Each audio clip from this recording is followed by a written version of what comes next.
Hello and welcome to Unpacked, another episode where I'm joined by part of our fabulous editorial team. I'm Kimberley Dondo, digital content manager, and we have...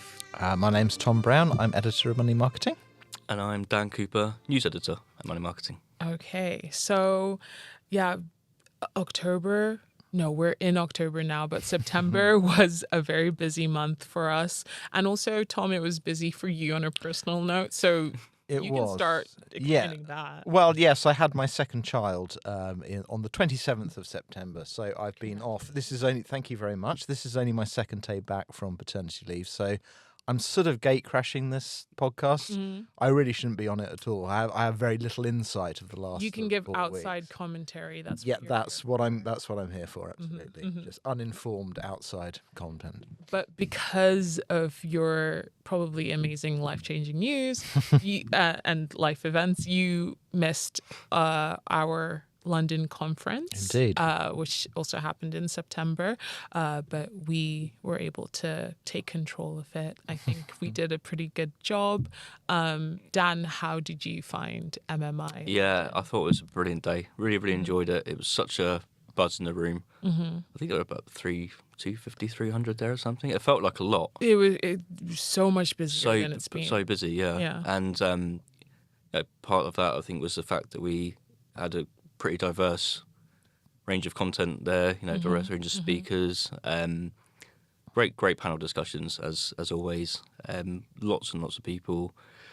And I think a particular highlight this year was our Young Financial Planner Awards, which what's the word? At the end of. My brain's not working today either. Capped the end of the day. Capped the end of the day. Thank you. Good coda, good conclusion. Yeah. Tied it all up in a bow. So you come back, and you just know the right words. So that concluded the day, and it was great. I think there were 50 plus young financial planners there in attendance on the day. Mm-hmm. Really good to see a young crowd, a real mix. And it was fantastic. It was a real buzz about the day. Yeah. I think, we did have a lot more younger advisors, not saying that we don't love our more seasoned of course. financial planners, but it was really great to see the next generation. And we did have a dedicated stream that was more to that next generation. And one of the panels I was hosting was on breaking barriers. And it was a very interesting session. I wish I'd had more time for questions because I didn't realize how many questions were in the room. But I think one of the biggest things that I got from that was that a lot of younger advisors feel that usually their clients are going to be older than them, and some of their clients won't take them seriously just because they'll be like, "What do you know?" And those type of barriers that they had to break. But I think my panel was really great at kind of giving guides and stuff on how to deal with that.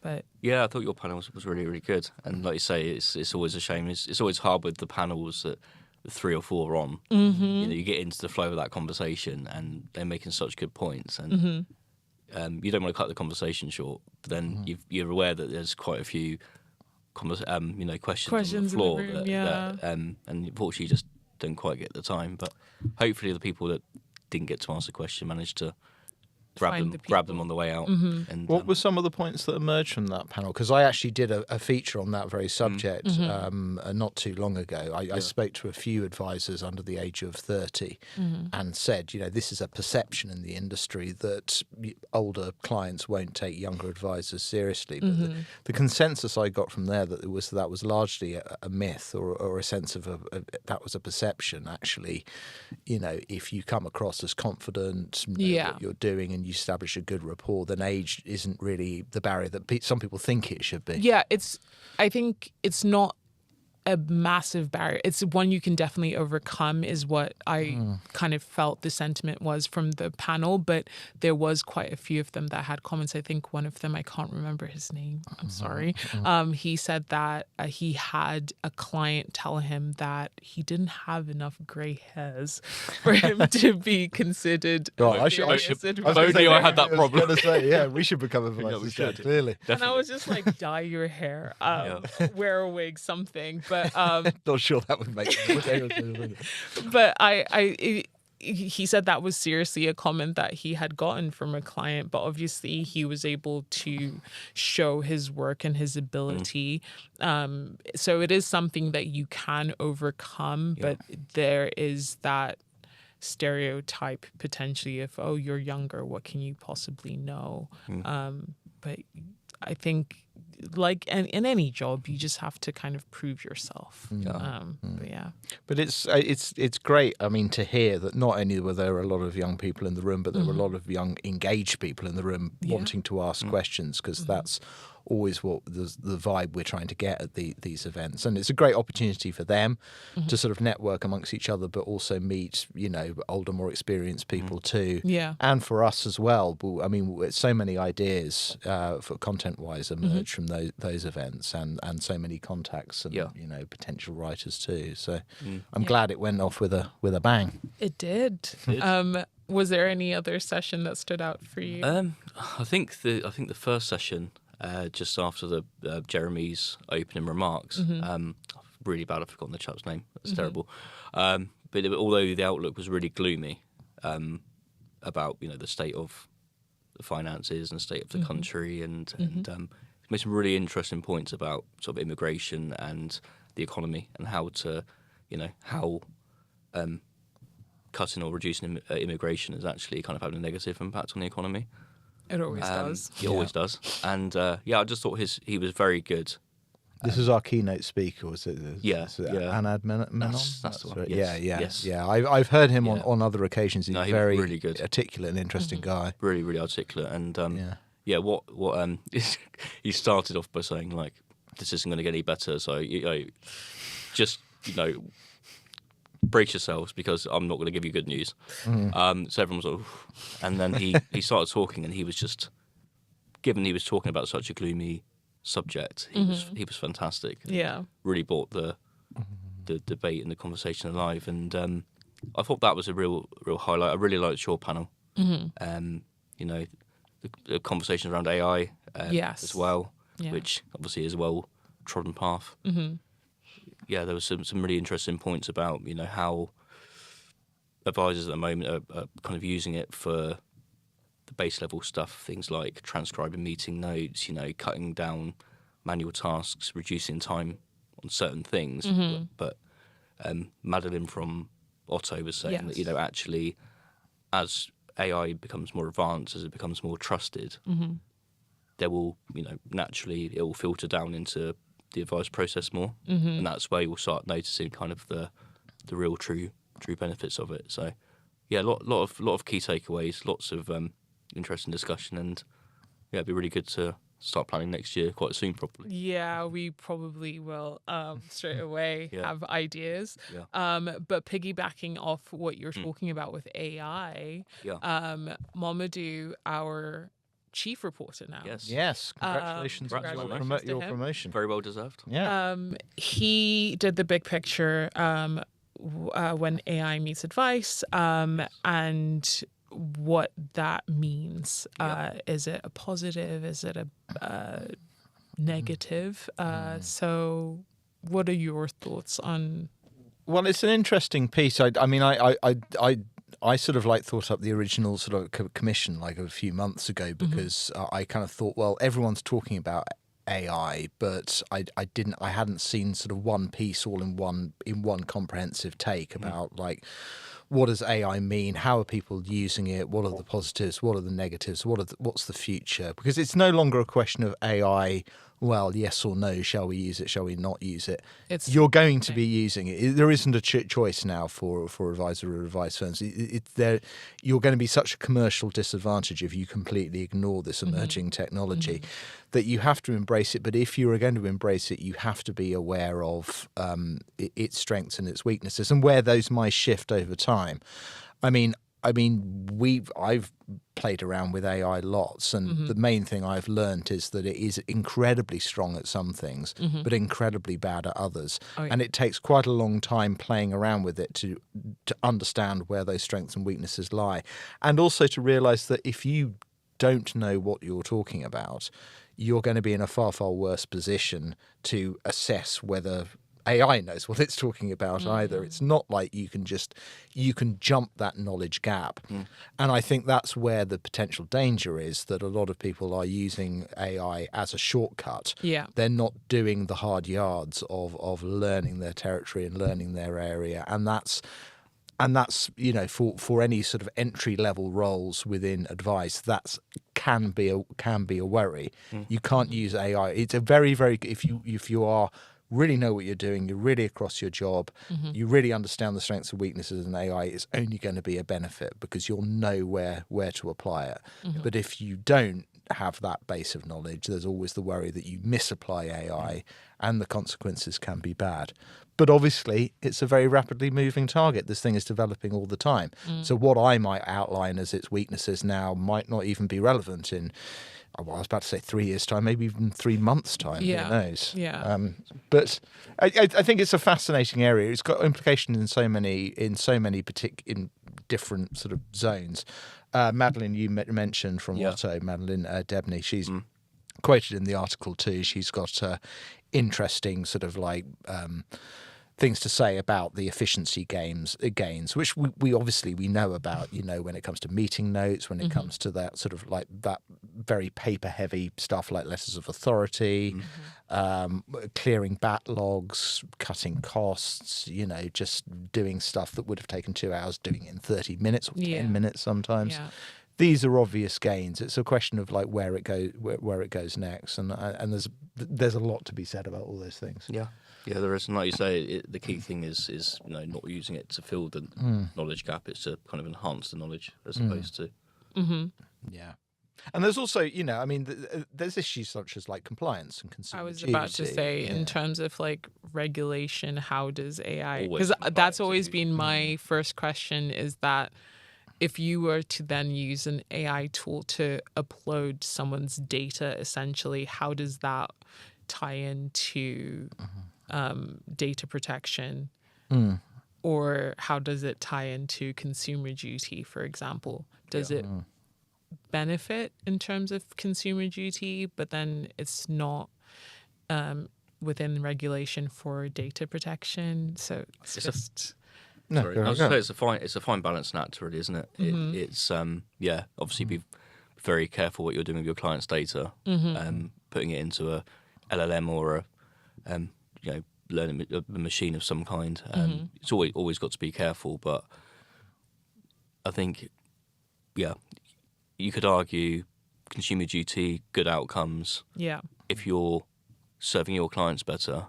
Saving time, making the whole process more efficient, and they are getting arguably a better level of service from you, you could have an argument that, okay, well, ChatGPT's let me do that. Yeah. But I think the transparency issue is the important thing. I mean, I think you have to be upfront with clients that, if they think that they've been talking to a trusted advisor for weeks on end and all they've been talking to is an AI bot, even if they're very happy with the service, they might feel shortchanged or cheated in some way or in others. I mean, the FCA basically are currently relying on their existing frameworks rather than sort of new AI specific rules, and they sort of feel that what they've already mapped out covers uses and abuses of AI, and the same goes for consumer duty. So as you say, sort of fairness, transparency, client outcomes.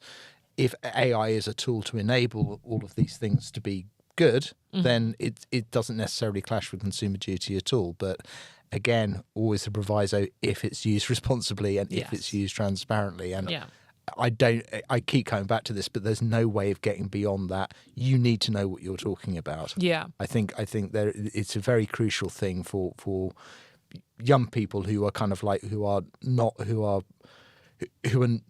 coming to everything for the first time, and this is not some new thing in their life. It's always been there, and be aware of not using that as of a crutch or as of a shortcut. Yeah, yeah. Because like I wrote in my weekend essay, it is actually making us dumber. Yes. So yeah. You do need to increase your knowledge. If you are spending less time in the admin-y side, then use that time to improve your knowledge in other aspects of your job. And I think that way you don't become stupid. Yeah, I mean, it's pointed out that like deep focus is a sort of a thing of the past. It's something that's mentioned in them. It's nowadays people don't do a deep focus. They'll focus on a few words. They'll skim read. Yeah. Do you? You see, I don't, and I probably end up as a result spending a lot of time reading things I probably don't need to read. But I kind of think in a way, maybe that's a good. Maybe it wastes time in some respects, but in other times, maybe it's good that my brain is wired that way. Yeah. But who knows? I'm the same, and I think that's another reason why on news articles sometimes, and on social media or on social media posts of news articles, it's very easy to kind of just look at the headline or flick through like a line or two, and then kind of like make a judgment call or make a knee-jerk comment on a story. Yeah. You see it all the time on social media. Because you don't read. No, and you don't read it properly. Well, that's another conversation that I see online a lot, which is literacy is going down. People no longer, it's not that necessarily people can't read, it's that ability to read something and understand it is almost disappearing. People are very quick to have reactions or misunderstand something, and it's getting worse.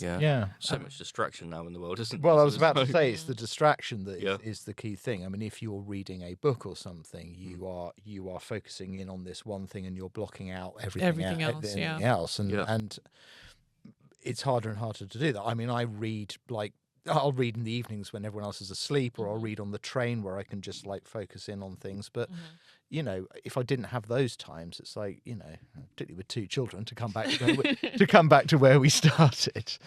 Yeah. There's a really interesting book on that, which I'm not promoting, by the way, called Stolen Focus. By Johan Hari. Yeah, which highlights that. Really, really interesting. And quite ironically, I haven't finished the book because I got distracted. But it's all about that. You know, it's all about our brains, social media and other things have changed the way our brains are wired, and we don't look at things or concentrate on things as much anymore. Because time is currency now. Exactly. These companies have learned how to engage us, and they've done such a good job. They have done a good job.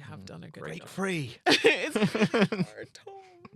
Somehow my brain has told me that to de-stress, I need to like scroll on my phone for hours, which who said that? My brain has just told me this would be helpful. It's not. I can tell you, I don't feel great. I don't think you're alone. I don't think you're alone. I think a lot of people use that as like a de-stressing, decompressing kind of like mindless scrolling and stuff. I'm always told to turn off screens at a certain point in the day, like no screens after 8 p.m. or something. You know, it's just quite. I mean, difficult to do, but it's quite easy. It definitely helps, kind of like ease the adrenaline down out of the body. Yeah. Well. Next time I'll let you know how it's gone. On that sunny note. But we do also have the budget to look forward to. And there has been a lot of chatter in the run-up. Never. I feel like maybe every year we say more than ever we've had more chatter. But speculation or... helpful suggestions for the Chancellor in the run-up to the budget. So what have you been seeing? I imagine advisors have got a few suggestions for the Chancellor, probably most of which we can't say live on podcast. But I would say looking forward to the budget is probably an overstatement as well, because it doesn't seem like it's going to be good. From all angles. I mean, like you say, the speculation. Well, you were saying our keynote had said the outlook wasn't great, so we can probably draw the conclusion it won't be great. No. Well, like I say, it's kind of the rumour mill has been an overdrive for the last, I don't know, couple of months, and it feels like it gets earlier and earlier now. Yeah.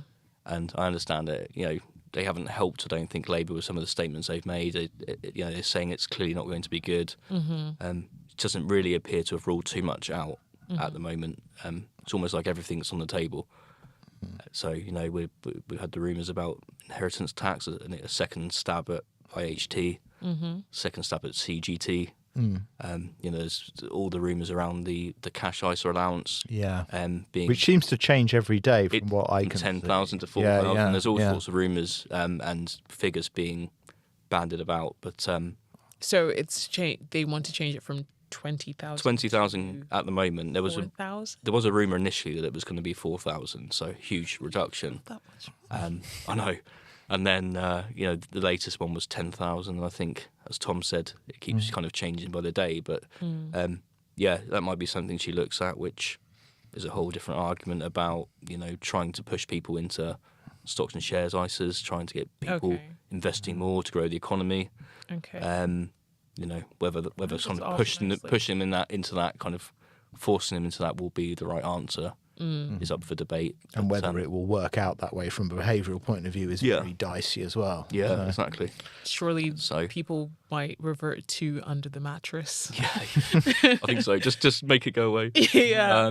But we're, obviously, from a money marketing point of view, we're expecting a busy one from a writing and reaction point of view. So, keep your eyes peeled on the website, because on the day we'll be all hands on deck and we'll all be bringing you news and reaction as it happens. I think what's interesting about this one is that because when the date for the budget was first set, you'll remember I thought it was going to be while I was on maternity leave. You took great pleasure in that as well. I thought this is be brilliant. I can just watch this from the comfort of my lounge. No such luck. No. But a lot of people instantly just said, why has Rachel Reed set it for such a late date? And it's difficult to avoid the conclusion is because they just needed more time to work out what the hell they were going to do. Yeah. If you remember in the last budget, it was all kind of like, this is a tear off the plaster budget. This is a tax raising budget. We're not going to come back for more tax rises next time round. It looks like they're going to have to, because they haven't got the growth that they wanted to. Things haven't gone very well for the government since the last budget. And they're still locked into this manifesto promise of no rise in taxes for working people, quote unquote. So that being national insurance, VAT, or income tax. The big speculation is she going to do something on those? Because that's where the big money is. And if you really want to raise lots of money, you move somewhere on that. But the political damage, it could be huge and seismic. Yeah, when you consider, the polls being the way they are at the moment, and having got in with such a huge majority. What was it now? 18 months ago? I can't remember. Just under 18 months ago, and looking at the polls, it's not good for Labour. But the majority wasn't necessarily because for them it was mostly it was to get rid of the previous. Exactly. It was described at the time as a loveless landslide. Yeah, it was a very specifically anti-Tory vote rather than a pro-Labour vote. And the electorate, as we can see, are very fickle and febrile at the moment. Those votes are up for grabs. I do wonder if they might think at a certain point, okay, well, we fiddled about and we're on 15% in the polls. If we're going to be unpopular, we might as well be go all in. I think it's very easy to say that from the comfort of a studio like this, but not so much when you're sitting in Downing Street. But I think I've said this before, but this is the first budget where I genuinely not got a clue as to what's going to happen. No. So that makes it exciting in one way. It does in some ways, it's terrifying. But she hasn't got much wriggle room, and like you say, hugely unpopular as it will be to touch income tax, national insurance, you might have to take the hit and break the manifesto pledge, but but break it now while you still got a long time for the next election. Yeah. Then you can rebuild goodwill at some point. But one thing we know for sure they're not going to listen to is AJ Bell's call for the pension tax lock, which they recently rejected. So what was it, and what could it mean that why might they have decided to reject it? I don't know. I think I can't give an answer on that. To be honest, I don't know, because AJ Bell, as other firms do, they come up with a lot of good suggestions, and got some really clever people there. Yeah. Not just throwing out a suggestion. It's well thought out. It's well executed, well planned, and I can't give you an answer as to why they would. I suppose people are going to come up with proposals left, right, and centre, and they can't listen to all of them. I understand that, but they're calling for it, and they've done a lot of suggestions around things like pension simplification or ISA simplification and things like that. ISAs, and all of which seems eminently sensible. And before the last election, you'll remember they were very sort of like quietly confident that the government had listened and but in a lot of cases do seem to be going in the opposite direction. So that must be disappointing if you work for AJ Bell. I know. Well, they got good Tom Selby's there, ex money marketing man. So obviously he's brilliant. He knows everything. And he's very vocal on a lot of the policy changes and side of things. And like he mentioned, the cash ISAs, they've been very very forthcoming in their view on what should be done there. Pensions tax lock, IHT. They were among many that were calling for the IHT on pensions changes to be reversed, which doesn't look like it's going to happen. Is not to. No. So then could that not indicate, if they're refusing to do a pension tax lock and they're not going to walk back the IHT on pensions, could that just mean that they have their eyes set on doing more with pensions? There's going to be more for pensions, right? I don't think pensions will be completely untouched, but as Tom said, I just don't have a clue. No. I really don't know. I think the problem with it is that they're trying to achieve several different mutually non-exclusive things in a budget. On one hand, they want to encourage growth, they want to encourage a savings and investment culture, and on the other hand, they want to raise a lot more money in tax so they can pay for public services. You can do one or the other, but you can't necessarily do all of those things, and it's a question of where you compromise. The problem with it is if you try and compromise on everything, you end up fiddling around on the edges of a lot of things, and you end up sort of pleasing nobody, really. And I think that's the slight trap that the government has got into, is that they've managed to make themselves unpopular with everyone rather than making themselves unpopular with just a few people. But making the appeal, we're doing this for the broader good. I mean, who knows? I mean, I wouldn't want to sort of write off the government completely now. I think politics is very fickle. Things can change. Reform are riding very, very high at the moment, but I don't. Or nothing. Yes, I don't get the impression from seeing them up close that that they're a credible party of government, or they will hold together in such a way as to be a credible prospect. That next election, I might be wrong about that, but who knows? They had policies, but they don't.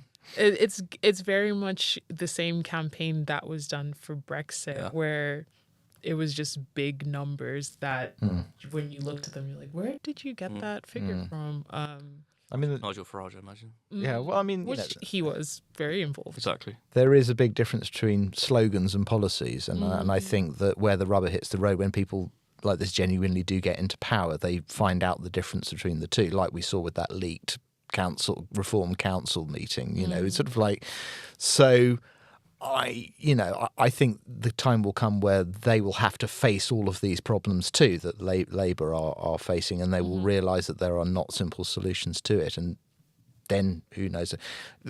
The electorate wants change, but they're not quite clear what change they want. They just want things to be better in some way or another. You know. Especially, I think our generation have faced like the most recessions and like just changes in governments and all sorts. I think we just want a steady time. I think since 2008, I haven't been. My nervous system has not been maintained well. Get back to your doom scrolling, Kim. Yeah. Scrolling will help. That's why I've recently gotten into the gym. It's the only time I can't touch my phone. But yes, so everything looks positive for the future. Yeah, is the conclusion we Yeah. come to. Certainly from the FCA's point of view, because I just one thing I thought I'd mention was a couple of 2 or 3 announcements the FCA made. They've been very busy again during October, and one of them I thought was quite a game changer in terms of the advice sector was the decision to lift the ban on retail access to crypto. ETPs, exchange traded products. Okay, easy for me to say. Which they lifted the ban on in early October. Okay, and what that essentially means is for the first time, UK retail investors, savers can access cryptocurrency via ETPs listed on the London Stock Exchange. Okay, so it's essentially become a regulated activity. Okay. You can put cryptocurrency into your ISA. Okay. So obviously that's kind of changed the game a bit. For a long time, crypto I expect was a kind of like a quiet whisper in the background, which I imagine advisors were just hoping would go away and not bother them anymore. And I made a point of this in my opinion leader piece that I wrote, that advisors can't really ignore it anymore. Yeah, it's like AI, isn't it? Exactly, it's coming, or has arrived, and you can't really kind of drown out that noise anymore. And I get it, because another point I made was, they're already drowning in a sea of regulation. It's absolutely, we've mentioned it before, every other week, every month is something new. So crypto is probably not top of the priority list right now, and I get that completely. But I went out for dinner with Wisdom Tree, who are one of the leading issuers of crypto ETPs, and they were just saying that advisors knew this was coming. Advisors now have to deal with the fact it's here. Their clients probably exactly. Or if they don't, then the clients are starting to ask questions. So they were saying, they're being contacted weekly by wealth managers, DFMs, saying like, what do we do? What do we do? I don't know. We don't know what to do here. We know we need to know. So these conversations have already started. I think they're only going to get more and more intense, because the research that Wisdom Tree conducted, I think it's about 1,000 investors that they spoke to, and said, I think 40% of them said that if their advisor or wealth manager or bank or insurer, whoever, offered crypto as a asset class, they would take it. They would do it. Okay. And I think it was something like 20%. Said that they would hold 10% or more of their portfolio in crypto. So, those conversations are happening, and they gave an example of one DFM they spoke to. One wealth manager that they'd spoken to, and they come to them and said, "Oh, can you put, that 2% I've got in, or 5% I've got in gold, I want in crypto. Can you put that in crypto?" And haven't obviously gold reserves just gone up recently? Yeah, well, gold's doing great at the moment, and they were obviously going back to compliance. They were going to their compliance team. They're going, don't touch it, kind of thing. Yeah. And so they're going back and saying, no, you can't really do that at the moment. And apparently the investor was saying, well, can you just take that money out for me then? Yeah. Give it to me and I'll go and do it myself. Yeah. And obviously then there's like that danger. I'm not saying they'll lose clients completely. But there's that danger that, if you're not going to get clued up or offer crypto as a possibility. Yeah, then you might lose those clients to someone who... Or those clients might get in trouble by going into a... Exactly. Regulated crypto. Yeah. But is crypto regulated? No. Well, the ETN, as of the 8th of October, the ETNs and ETPs, it's been brought into the regulatory framework. Okay. So, yeah, like in terms of, ETPs, ETNs. And then in terms of taxing, is crypto taxed? No, you're doing... I'm just getting my Is that going to be in the budget potentially? Who knows? They are focusing a lot on crypto at the moment. They should. FCA, government. But then I don't know how they'll do it. No, I don't know how it will work. You'd have to look at principle. a lot of wallets, and you don't know if this wallet is for a person who's based in the UK. And I think that's probably the draw for some people using crypto. But it's the classic sort of like regulation is always downstream from technological advancement. It's always trying to catch up. Yeah. And I suppose, crypto has always had the whiff of non-respectability about it. And if this is going to be the future, then there has to be some way of sort of like grabbing a hold of it or bringing it in from the cold. It seems like quite a significant step. It would just be interesting to see where it develops from here. But I mean, I'll need to get my head around it again too. But I mean, me too. I've just started getting my head around all acronyms in financial advice, financial services, and now crypto's a whole nother. That reminds me of a project that I'd started a while ago when I first started at Money Marketing, and I said I'm going to make a acronym jargon buster document. Started it and just never looked at that again. I know. But it's probably something I'll keep working on forever. Was there another story? The other one going back to sort of the crypto and the new digital age was the announcement that the FCA wants to make the UK a world leader in tokenisation. Okay. What, creating tokens?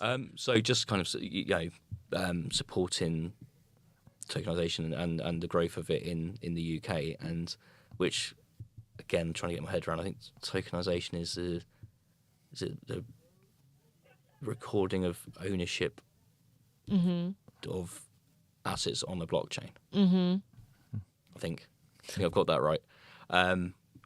So it's kind of both of those announcements I think were quite significant and showed that shift towards that digital side of things, and I think the FCA had to kind of do something. It was coming and they've listened. I guess it's they need to be seen to support it. Do we have the data centers? Because I feel like that requires a lot of data centers. There's a lot of data. But I guess that's just another thing that we'll keep looking into. Data centers and energy is another whole topic, which we won't go into now. AI but thing. It's that's a huge, massive, unsustainable worry that there isn't enough energy or water or anything like that to sustain all the data that we'll need for this new AI-driven future and technological-driven future. Hey, I only have one lifetime. And I'm glad. Although there is a suggestion that if you get enough intelligence into the world, they'll solve that problem. They'll work out a solution to it. Okay. So create an unsustainable problem and then say, solve this unsustainable problem. Excellent. I just feel like eventually, generations from now, we'll just be leaving the planet like in WALL-E. Like in Interstellar. Or Interstellar, I was thinking Pixar, you were thinking Chris. I think WALL-E's a great film. Both are just as impactful. But since we are living in a sci-fi world, I imagine we are headed that way anyway. Looks like it, Who knows what the future looks like, but it's... Exciting? Exciting. I think there has never been a time in human history where people haven't been terrified of the future. So you can take some solace in that, I suppose. Yeah. Our nervous systems will always be unregulated. There we go. Okay. But thank you both again for joining me for this episode of MM Unpacked, and we'll see you next month.